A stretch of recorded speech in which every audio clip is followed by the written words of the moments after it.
I serve him coffee in his favorite mug for 15 years. I washed his clothes.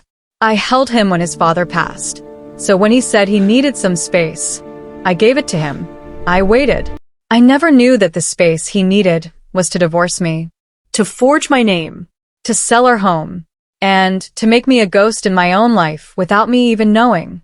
This is my story of how a single piece of paper led me into a lie so deep it became dangerous, of the friend who risked everything to stand by me, and of the shocking truth I found in a storage unit I never rented. If you want to see how this ends, you have to watch every single minute. This is a 10-hour journey of betrayal, danger, and a slow-burn love that was there all along. Hit subscribe right now and ring that notification bell. You do not want to miss what happens next. A woman sits alone at her kitchen table. The morning sun hits a stack of mail. Her hands are steady as she opens a letter from a law firm she doesn't know. She reads it once. Then again. Her breath stops. The paper says final decree of dissolution of marriage. It's dated 3 months ago. It has her name on it. And her husband's. The husband she last saw 6 months ago when he said he needed space. He said he was going on a long business trip. He never said anything about a divorce. She calls his phone. It's disconnected. She calls his office. They say he no longer works there. A cold fear, sharp as a knife, cuts through her chest. She hasn't spoken to him in months, but she hoped, they were just taking time. She was giving him the space he asked for. Now she understands. The space was forever. He didn't want her to fight it. He didn't want her to know. She drives to their old house, the one they own together. A sold sign is staked in the front lawn. The windows are empty. A stranger is moving boxes inside. Her key doesn't fit in the lock anymore. He sold their home. He did all of this while she waited for him to come back. He erased their life together on paper, and she didn't get a say. At her own apartment, she digs out their wedding album. She looks at her younger self, smiling, holding his arm. She feels a deep, shaking anger begin to replace the shock. This wasn't a mistake. This was a plan. He hid it from her. The man she loved for 15 years treated her like a problem to be quietly deleted. She finds the number for the courthouse. A tired clerk confirms it. The divorce is final. Her signature was forged on the papers. She stares at her own forged signature, a sloppy imitation. The legal system saw it and let it happen. She hangs up, feeling smaller than she ever has. The world just moved on without her noticing. But then a new thought. A dangerous one. If he could do this, what else did he do? What else is hidden? She remembers the last year of their marriage. His secret phone calls. The strange late nights. She thought it was stress. Now, she knows it was a secret life. She makes a decision. She will not cry. Not yet. She will find out why. She will find him. She takes a deep, ragged breath. The quiet, kind woman she was is gone. Now, a different woman looks back from the mirror. A woman with a mission. The hunt begins. She starts with the bank. Their joint account is closed, emptied. The teller, an older woman with kind eyes, sees her panic. She whispers, "Check the safe deposit box." The box is gone too. All that's left is a single, dusty envelope with her name, in his writing. Her hands shake as she opens it. It's not an apology. It's a list of numbers. Account numbers. All unfamiliar. She takes the list to a friend, a man named Ben who runs a small garage. Ben is steady, reliable. He was a friend to both of them once. He looks at the numbers, his face grim. "These aren't from here," he says. "These look like accounts from offshore. The kind you use when you don't want to be found." He looks at her, pity in his eyes. What did he get mixed up in? She has no answer. Ben offers to help. He drives her to her ex-husband's last known address, a cheap motel on the edge of town. The manager remembers him. He paid cash for a month. Had visitors. Rough-looking guys. One had a snake tattoo on his neck. The manager shivers. They didn't look like friends. Back in Ben's truck, the reality sinks in. This is bigger than a broken heart. This is danger. Ben puts a hand on her shoulder. "You should go to the police." She knows he's right. But she also knows the police move slow. And the man with the snake tattoo is out there, somewhere, connected to her ex. At the police station, a detective listens with patience but little hope. Marital asset disputes, forged signatures, it's messy, but it's civil. We can file a report. He pauses. But these men you're describing, that changes things. Be careful. He gives her his card. It feels like a small, thin shield against a coming storm. That night, she can't sleep. She looks at Ben, sleeping on her couch, staying to keep her safe. An old, gentle warmth flickers. He was always there, even when her husband wasn't. But she pushes the feeling down. Now is not the time for that. Now is for answers. The next morning, a plain car sits across the street. A man watches her apartment. He has a tattoo on his neck. It's a snake. She sees the watcher from her window. The fear is ice in her veins. Ben sees him too and moves quickly. Back door. Now.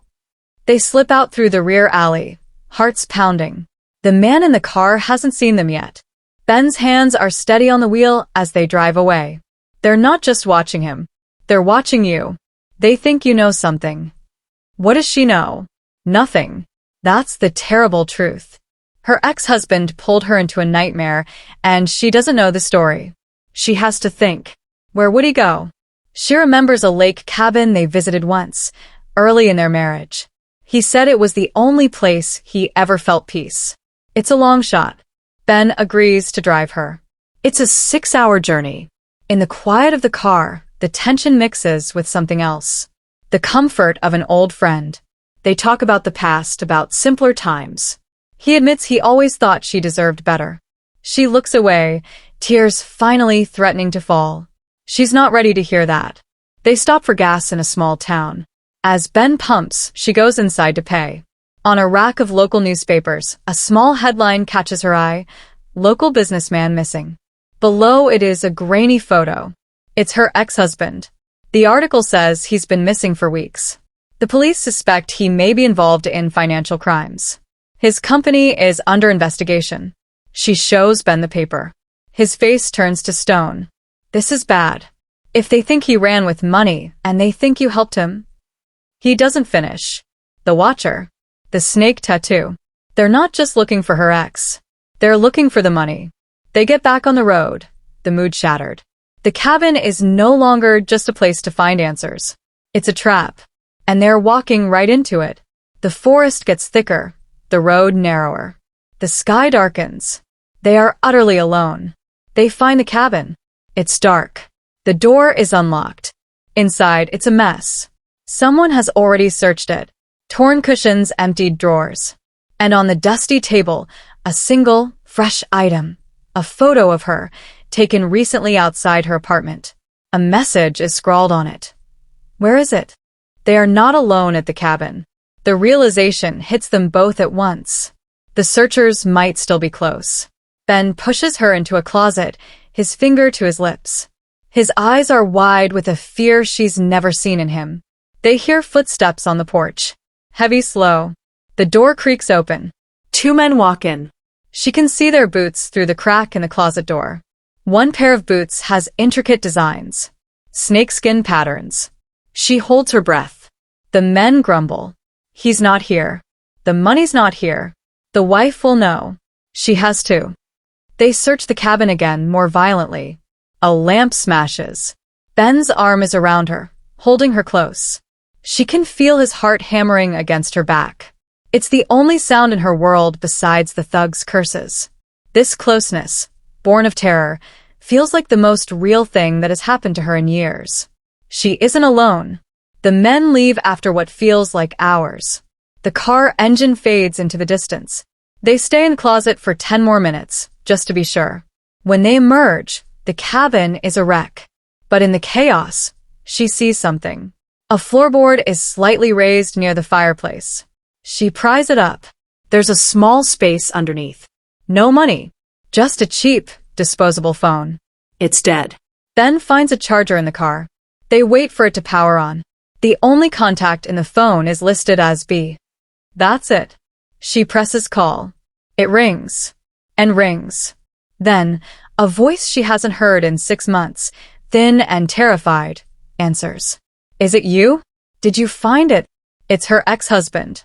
Before she can speak, he whispers, they're listening. Don't trust anyone. I'm sorry. I'm so sorry for what I did to you. The line goes dead. The phone buzzes with an incoming text message from the same number.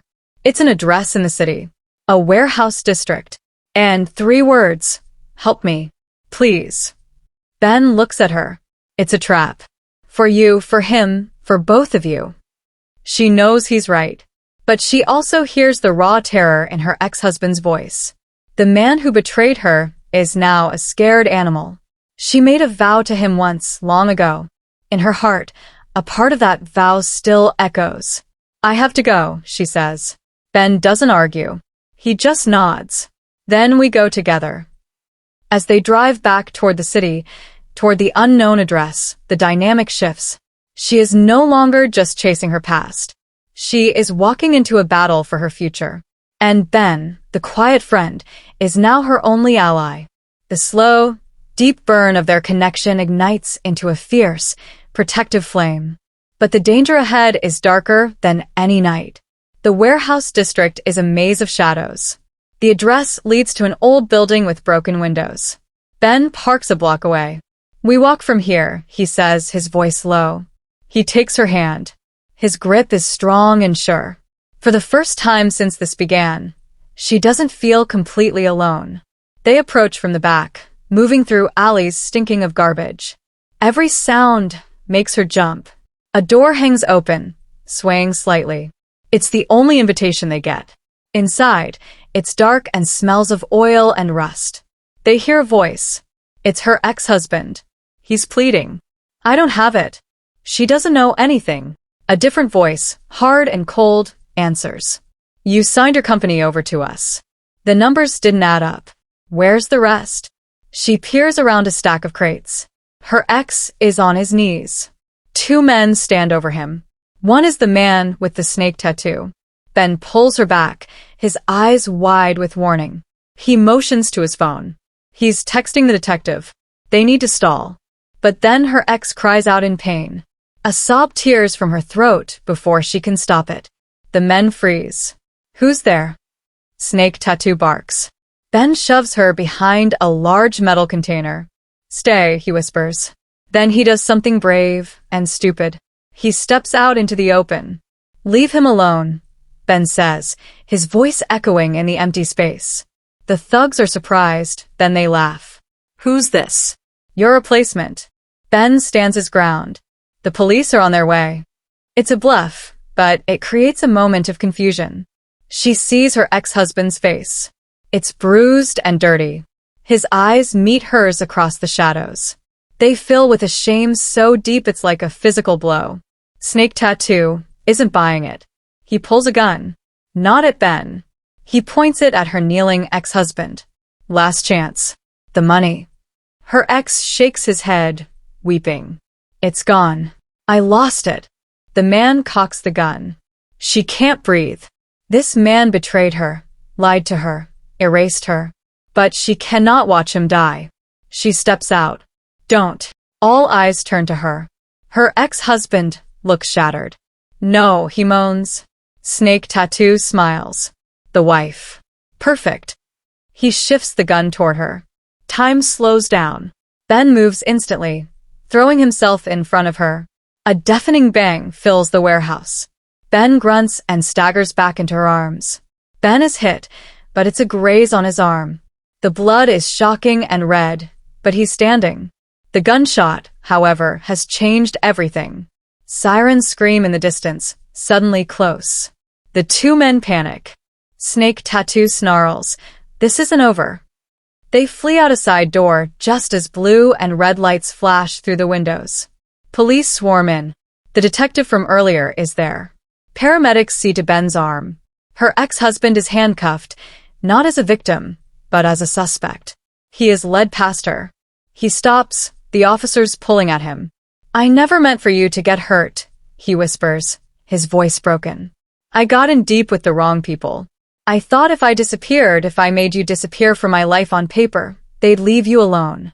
I was wrong. I'm so sorry. He is put in a squad car. She feels nothing looking at him, just a hollow emptiness.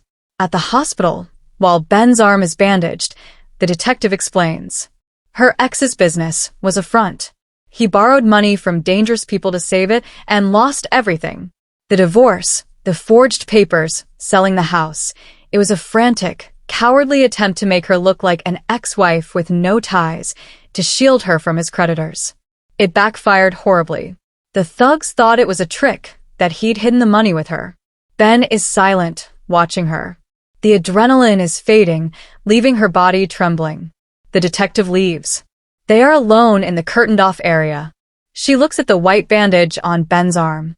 You could have been killed, she says, her voice shaking. For what? For me? For him.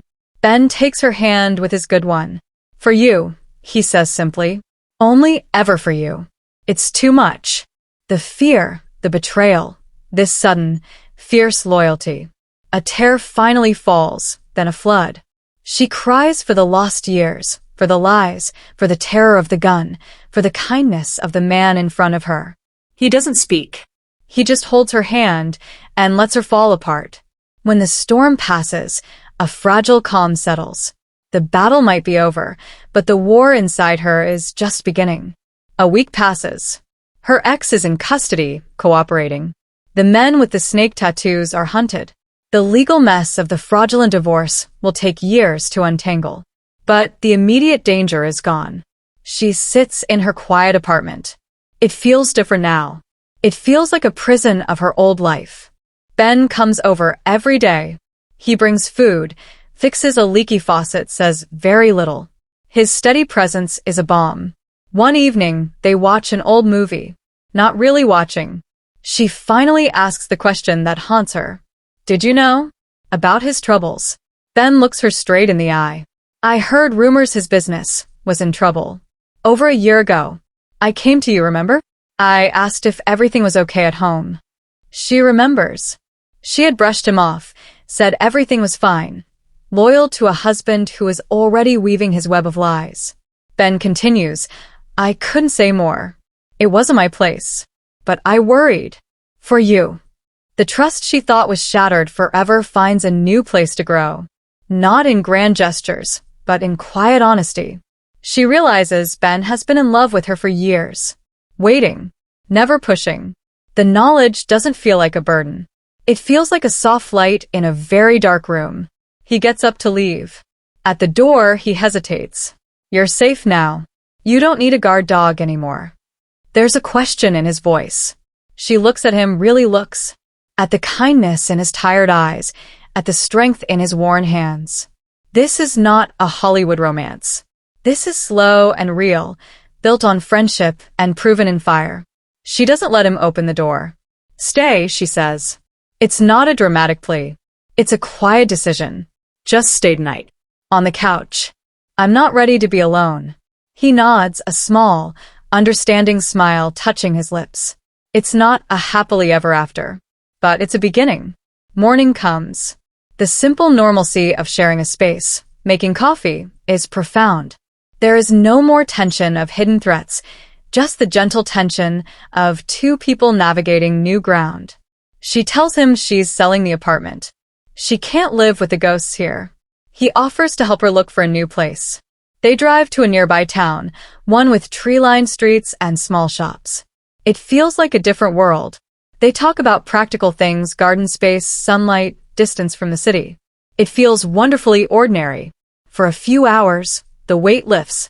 At a small cafe, over lunch, he reaches across the table and takes her hand.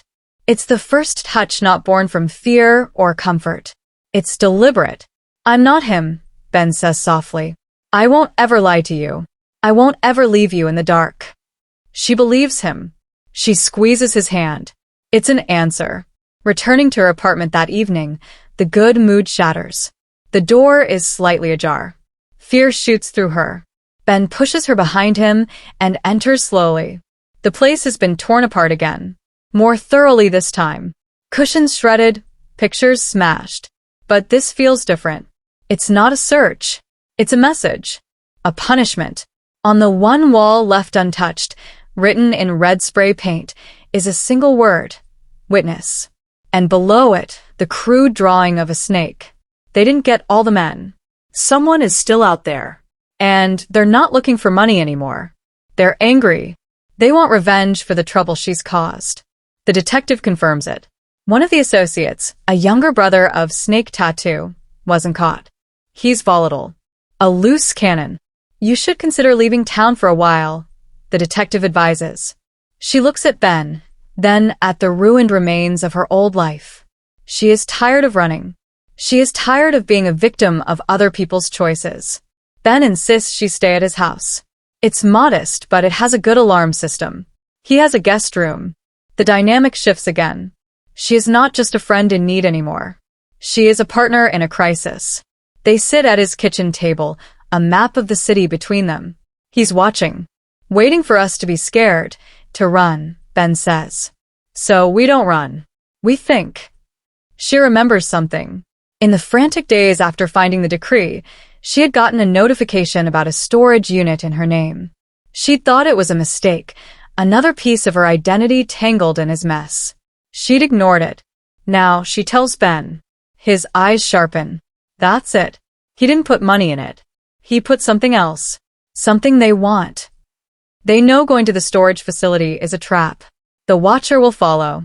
They make a plan. It's simple and dangerous. They will go in the middle of the day, when it's busy.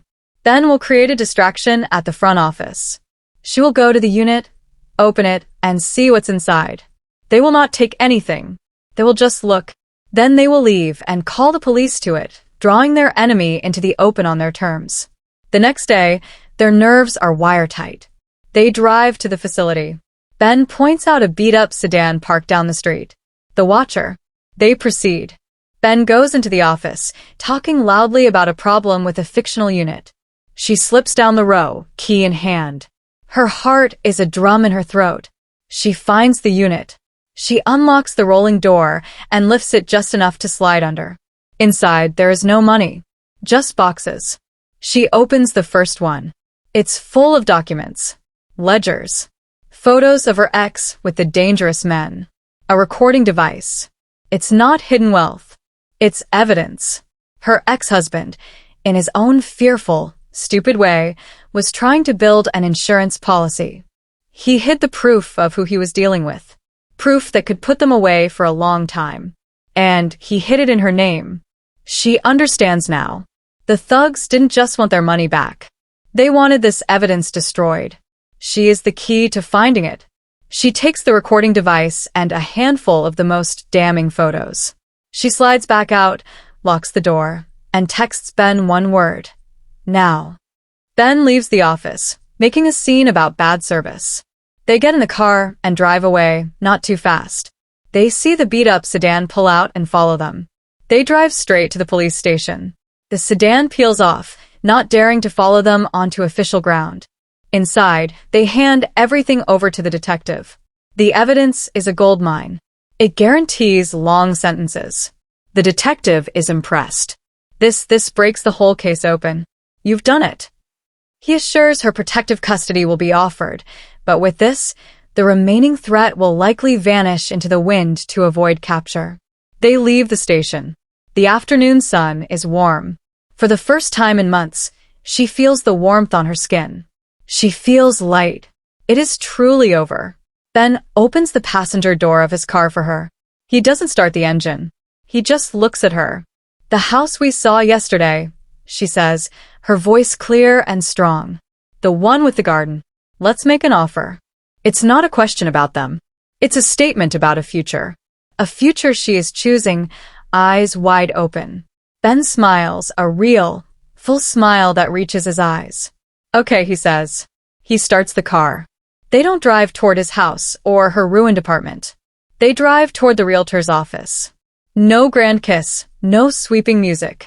Just two people, side by side, quiet and sure, leaving the wreckage of the past in the rearview mirror. The road ahead is just a road. But for the first time, she can't wait to see where it goes.